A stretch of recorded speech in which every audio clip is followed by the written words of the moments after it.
Alright, this is Shifu Reed from Qin Na Academy of Martial Arts, doing another quick reference video for the Group 2 of Escapes for Qin Na. So this is Qin Na groupings, Group 2 of Escapes.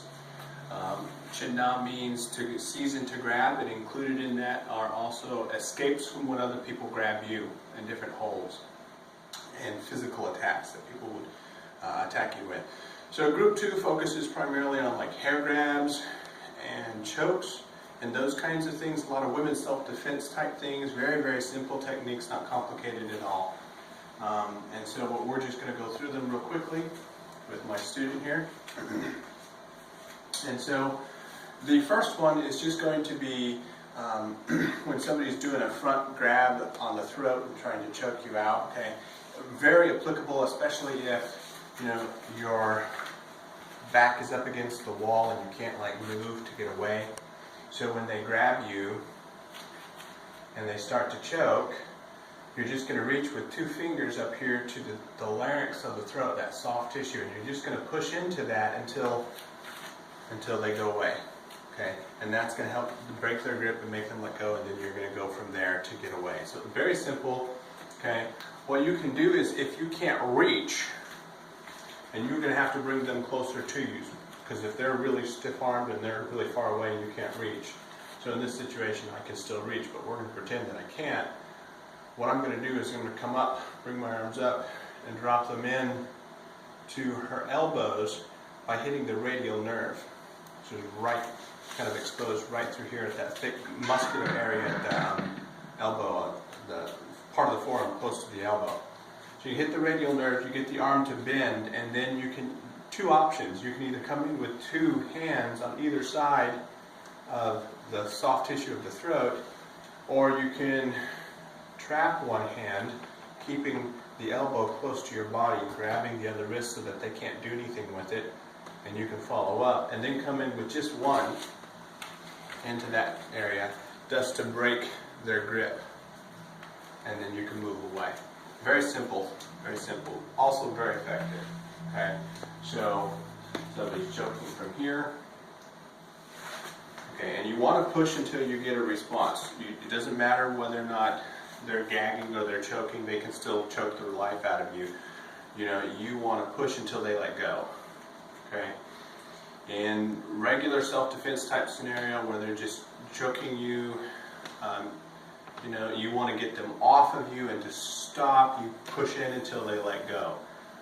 If you feel like this is life and death, like you have to kill them, then you're going to go in till you feel bone, drop your finger down into their windpipe and seal it off. But that is going to be a life and death scenario only. Right? You feel absolutely vitally you have to kill them in order to survive.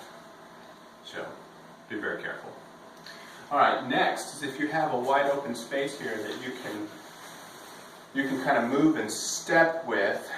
A really simple way to get away when somebody grabs you with a front throat choke like that is to just throw your arms up over your head.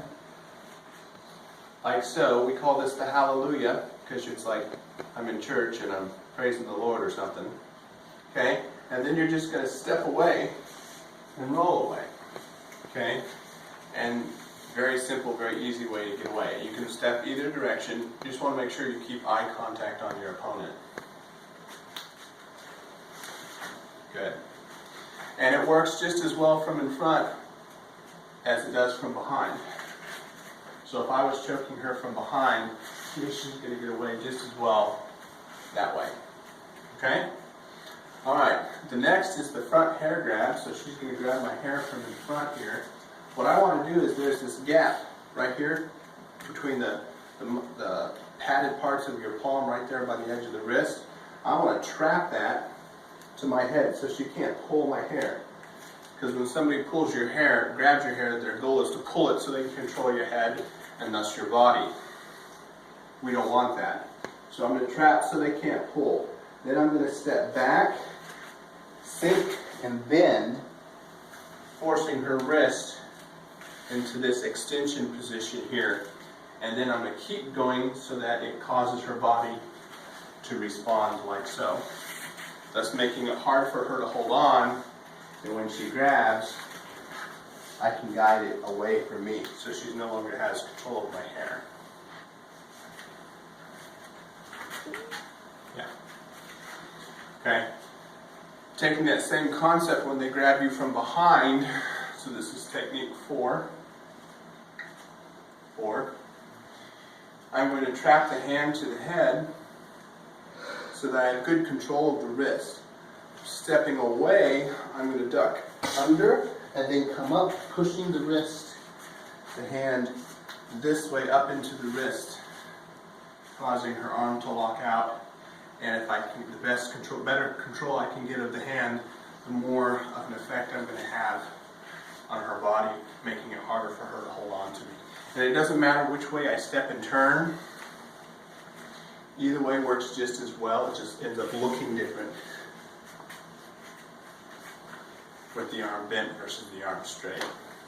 So practice this many different ways, many different times with lots and lots of different people. And my experience is that one way works just as good as the other. So,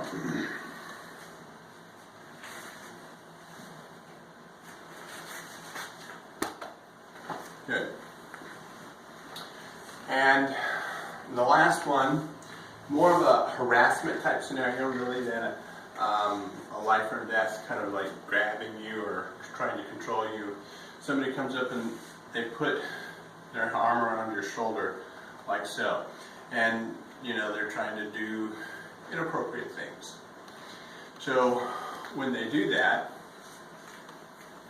you're going to reach across with your opposite shoulder, so opposite hand. So you're not going to grab this way, you're going to grab this way, and you're just going to grab 2 fingers. So 4-finger grab is harder to get the right leverage and control, and you don't get a positive response. But 2 fingers are easy to manage and very painful. So I'm going to reach over, I'm going to grab 2 fingers, and I'm just going to kind of roll out of their position, ending up facing them, and I'm going to take the tip of their finger and I'm going to make a very tight circle like I'm trying to touch the back of their own hand with the tips of their fingers. I'm going to come in and push up until I get a response from their body. Once I have control of them, if I get control, because remember the goal here is to escape, not to control, but if I can get control, I can then walk them wherever I need them to be. If they're blocking the door, or I need to take them to an appropriate person, then I can do that. Okay? And so that is group 2 of escapes. And in quick summary, we had the throat poke, the hallelujah escape, the front hair grab, rear hair grab, and the 2-finger roll away. Thank you.